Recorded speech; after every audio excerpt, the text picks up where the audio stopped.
నమస్తే రమగారు. నమస్తే జయ. రమగారు, హ్మ్. మనం రకరకాల పనులు చేస్తూ ఉంటాం. అందులో మంచి, చెడు వెతుక్కుంటాం. పాపం వస్తుంది, తప్పు చేస్తే పాపం. లేదా మంచి చేశాము, ఏదో పుణ్యం వస్తుంది. ఇట్లా అనుకుంటూ ఉంటాం కదా! ఆహ్, ఏ పనులు చేస్తే మనతో పాటు మనకు పుణ్యం కలిసొస్తుంది? ఏవి చేస్తే తప్పులొస్తాయి? అట్లా తప్పులు దేనివల్లైనా వస్తాయి. ఆ! అంటే అన్నం పెట్టాం. చెయ్యకుండా ఇప్పుడు పిల్లలకి చెప్పేటప్పుడు ఈ తప్పు చేసావనుకో ఇంక అంతే అట్లా మనం చెప్తాం కదా! వేటికి చెప్పొచ్చు? బోల్డన్ని. ఆ! ఎవరికైనా అన్నం పెట్టి అన్నం తింటుంటే మధ్యలో లేపేయటం పాపం. నువ్వు అన్నం పెట్టిన పుణ్యం పోతుంది, ఇది మధ్యలో లేపేసిన పాపం వస్తుంది. ఆ! ఏదైనా ఓకే. మనకి విపత్కర పరిస్థితుల్లో మనని ఏదైనా ఆదుకుంటుందంటే మనం చేసిన దానం, ఆహా! మనం చేసిన సహాయం. డైరెక్ట్గా అదే రాదు, వేరే రూపంలో. ఏదో ఒక రూపంలో వస్తుంది. అప్పుడప్పుడు డైరెక్ట్గా మనం ఎవరికి హెల్ప్ చేస్తామో వాళ్ళే మనకి తిరిగి హెల్ప్ చేసేవి కనపడతాయి. హ్మ్. మనం అనుకోకుండా చేసినా కూడా రకరకాలు ఇలాంటివి మనకి దానపరులు వాళ్ళ కథలు, ఎన్నో కథలు ఉన్నాయి, మనం చెప్పుకుంటూ ఉంటాం. ఈ దానం చేయటం వల్ల వీళ్ళకి ఈ ఫలితం లభించింది అని. ఇప్పుడు ఫలితం కోసం దానం చేయకూడదు.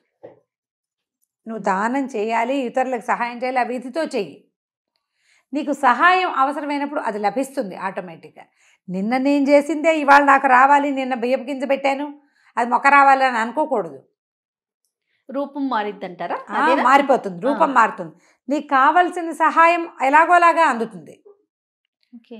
నువ్వు ఇచ్చిందే, నువ్వు చేసిందే, నువ్వు దేనికి పెట్టావో సొరగింజ పెట్టి సొరమగపకాయలే కాయటం లాగా అది జరగదు. అట్లా జరగదు.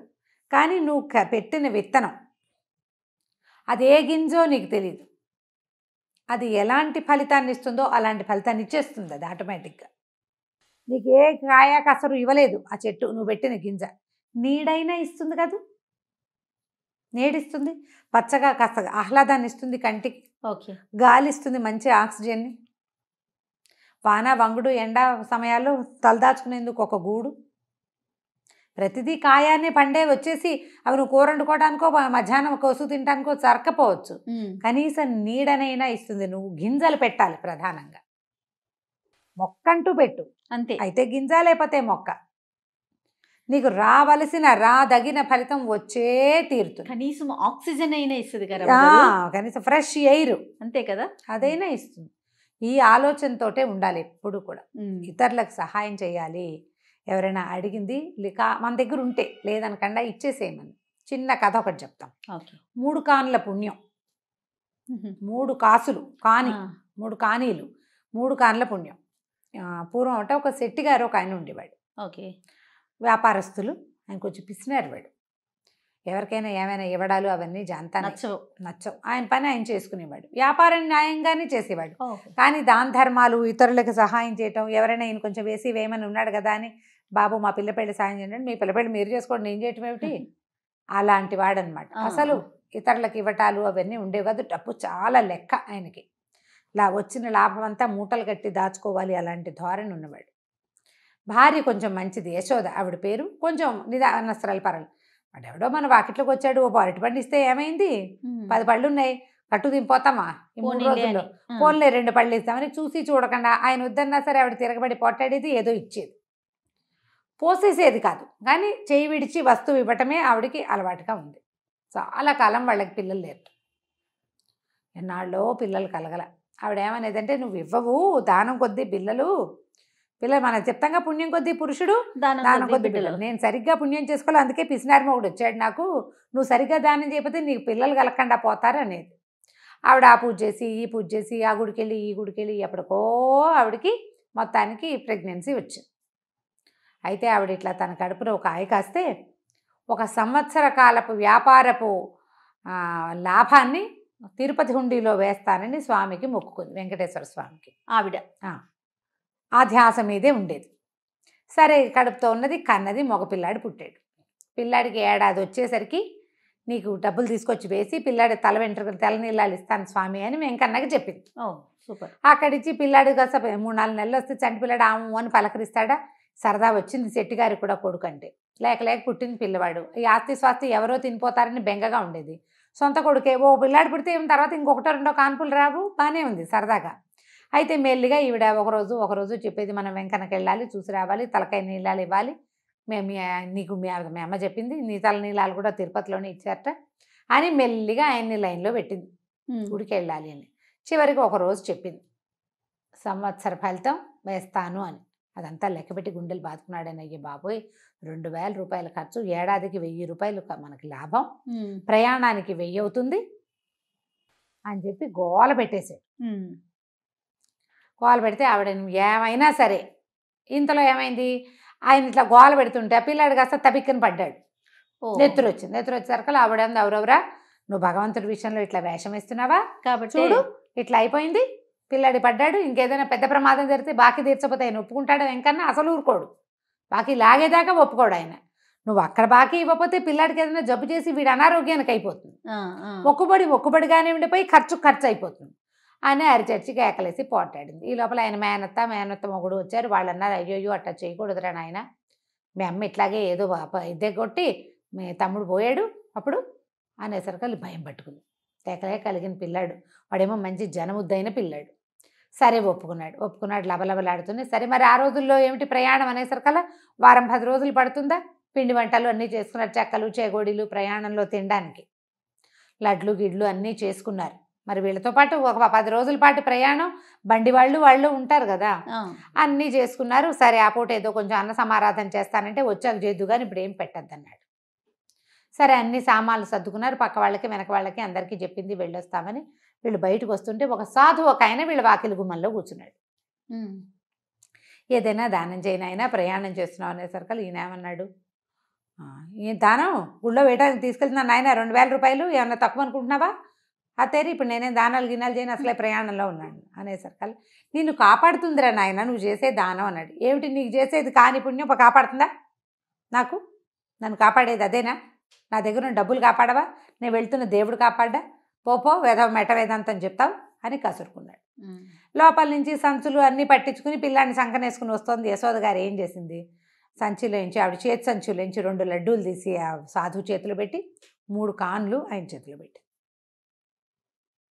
లడ్డూలేమో ప్రసాదంగా, కాన్లు ఆయన దానం అడిగాడు కదా, ఊరు వెళ్తున్నావు దేవుడికి మొక్కు తీర్చడానికి వెళ్తున్నావు, 2 కాన్లు అయినా నేను దానం చేసుకోకపోతే ఎట్లా అని ఇచ్చేసరికి ఈయన అన్నాడు, ఖర్చు ఇక్కడి నుంచే మొదలు పెట్టావా, పెద్ద నష్టం వస్తుంది రేపు మనకు, అక్కడ ఎలాగో 2000 వేసేస్తాం గుళ్ళో అయిపోతుంది అని గట్టిగా కసురుకున్నాడు. ఆవిడంది ఈ 3 కాన్లతోటి దిగిపడిపోయామా మనం, పద అన్సేపు ఇట్లా అంటామని మొగుడిని కసిరేసింది.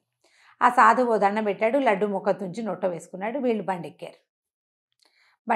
చక్కగా సజావుగా ప్రయాణమైంది. 4 రోజులు 5 రోజుల తర్వాత తిరుమల చేరాక అసలు ఆ కొండ మీదకి వెళ్తుంటే ఆ గోవిందనామస్మరణలకు వాటికి ఆవిడ ఒళ్ళు తెలియలే, ఈ గోవిందనామమే కదా ఇట్లా తల్లిని చేసింది రండి అని చాలా సంతోషంగా ఉంది.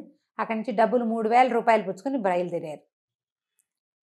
ఓ 1000 దేవుడికి వేయటానికి, మిగిలినవి ఖర్చులు. సరే మొక్కుకున్న ప్రకారం వెయ్యాలి కదా, ఆయన ఏం చేశాడు, ఏదో యథాలాపంగా ఏమే ఈ 1000 దేవుడికి వేయటానికి, ఈ 1000 నీ దగ్గర ఉంచు, నా 1000 నేను వేస్తాను అన్నాడు.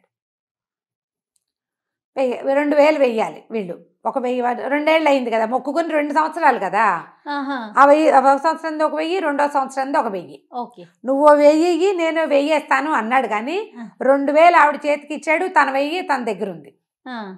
ఆవిడ ఈ భక్తి పార్వశంలో గోవిందా గోవిందా గోవిందా అంటూ ఈ పిల్లాడితో గుండు కట్టించింది, అవన్నీ చేసి తన దగ్గర ఉన్న 2000 ఎత్తి హుండీలో వేసేసింది.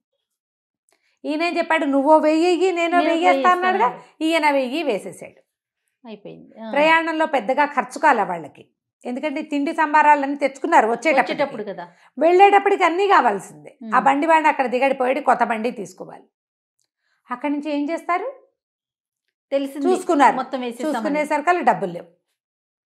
ఏవో తెచ్చుకున్నవి 2-3 తినుబండారాలు, పిల్లాడు తల్లిపాలు తాగుతాడు కాబట్టి పిల్లాడు లబో దిబో. అక్కడికి కొంతమందిని అడిగాడు, అయ్యా పొరపాటున పడిపోయినాయండి, ఒక 1000 రూపాయలు అందులోంచి తీసి మాకు ఇస్తారా అని.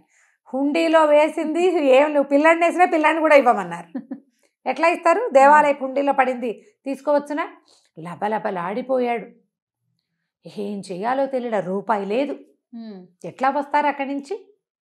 కనపడ్డ వాళ్ళందరినీ బాబు పొరపాటున డబ్బులు వేసేసాము, మాకు దగ్గర డబ్బులు లేవు అని కొంతమందిని అడిగి ఏవో బళ్ళు కట్టించుకుని ఎవరో బళ్ళ వాళ్ళు వెళ్తుంటే మొగుడు బళ్ళ ముసూరు మియాల్లాగా ఎట్లా కొట్లా సంచులు మోసుకుంటూ ఆ వెళ్ళే బళ్ళు ఎక్కి ఇంకో బండి దిగి ఎక్కడో ఉచిత భోజనం ఉంటే అక్కడ తిని చచ్చి చెడి 6-7 రోజులకి ఇంటికి చేరారు, రూపాయి లేకుండా. మిగిలినవి లడ్డూలు ఏవో ఉన్నవే 1-2 మధ్యలో నోట్లో వేసుకున్నారు, అంతకంటే ఏం లేవు. బాటసారులాగా ప్రయాణం చేసుకుంటూ వచ్చేసరికల్లా వాకిట్లోనే ఆ సాధువు కనపడ్డాడు.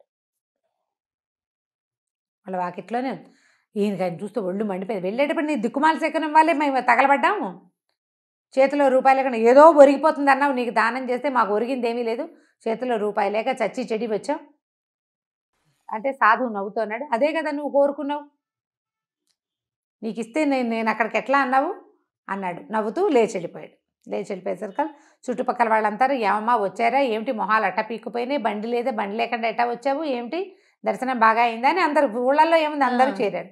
చేరేసరికల్ ఈయన ధుమధుమలాడుతూ ఏముంది శకునం దిక్కుమాల శకునం వెళ్ళేటప్పుడు ఎదురయ్యాడు, వచ్చేసరికల్ పీడాకారం మా వాకిట్లోనే తయారైందంటే వాళ్ళందరూ నీకేమైనా పిచ్చకిందా, ఆయన ఉన్నాడు కాబట్టి ఇవాళ నువ్వు బతుకున్నావు, లేకపోతే చచ్చేపోయేవాడివి రా నాయన, నువ్వు ఊరెళ్ళిన 3 రోజులకి మీ ఇంట్లో దొంగలు పడ్డారు, సాధువు నువ్వు వెళ్ళిన దగ్గర నుంచి మీ వాకిలి వదలని మీ అరుగు మీదే కూర్చున్నాడు, మీ ఆవిడిచ్చిన 3 కార్లతోటి 10 రోజులు తిన్నాడు ఆయన, కూర్చుని దొంగలను చూసుకుని ఆయన కేకలు పెట్టి చుట్టుపక్కల వాళ్ళని మెచ్చేసి వీళ్ళకి పట్టించాడు రక్షక భట్లకి.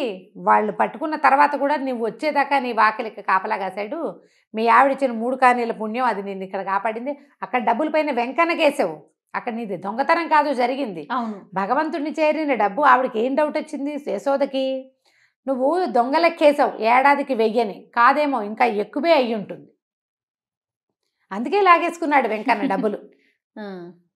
జాగ్రత్తగా వేసాడు, పడు ఇంత లాభం అని చెప్పాడు భార్యకి, జాగ్రత్తగా ప్లాన్ చేసుకుని చెప్పుంటావు అంటుంది. అక్కడ గనక ఇక్కడ గనక దొంగలు కనుక పడి ఉంటే ఏమయ్యేది, వీళ్ళు ఇల్లు వాకిలి మొత్తానికి పోయేది, ఆ రోడ్డు మీద పోయినట్టు కాకుండా ఇక్కడది కూడా పోయేది. నువ్వు 3 కానీలు దానం చేయటం వల్ల ఇవాళ ఇది బతుకుంది, ఈ ఆస్తి స్వాస్తి అంతా ఇల్లు వాకిలి. దొంగలు పడి దోచేస్తే ఏం మిగులుస్తారు, వస్తువులు కూడా పట్టుపోతారు కదా దొంగ. అవును, దాంతో లపలపలాడిపోయాడు, బుద్ధి తెచ్చుకున్నాడు. ఎక్కడున్నాడు ఆ సాధువు, ఊరంతా తిరిగి వెళ్ళి ఆయన ఇంటికి తెచ్చుకున్నాడు. నా వాకిట్లో ఉండు, మా వాకిట్లోనే తిను, నువ్వేదో జపం చేసుకోని బతిమలాడుకుని ఆ సాధువుని తమ వాకిట్లోనే ఉంచుకున్నాడు. పిల్లాడికి మాత్రం తనలాగా కాకుండా చిన్నప్పటి నుంచి దానం ధర్మం చేయటాన్ని అలవర్చాడు. ఆ సాధువు వల్ల 4 మంచి ముక్కలు నేర్చుకునేవాడు పిల్లాడు. తర్వాత కాలంలో శెట్టిగారి అబ్బాయి కూడా చాలా బుద్ధిమంతుడు, దానపరుడు అయ్యాడు. మనం చేసిన దానము దాని ఫలితాన్ని ఇవ్వక మానదు. నీకు తెలిసినట్టుగా నువ్వే గింజ పెడితే ఆ గింజే మొక్కొచ్చినట్టుగా మాత్రం కాదు, నీకు అవసరమైనప్పుడు కావలసిన సహాయం, నువ్వు చేసిన పాజిటివ్ థింగ్ ఉంది చూసావా, నువ్వు ఇచ్చింది అది ఇంకొక పాజిటివ్ రూపంలో నీకు తిరిగి వస్తుంది, చేయాలి అంతే. అంతే. ఎంత బాగుందో రమ్మగారు, చాలా చాలా బాగుందండి. నమస్తే రమ్మగారు. నమస్తే.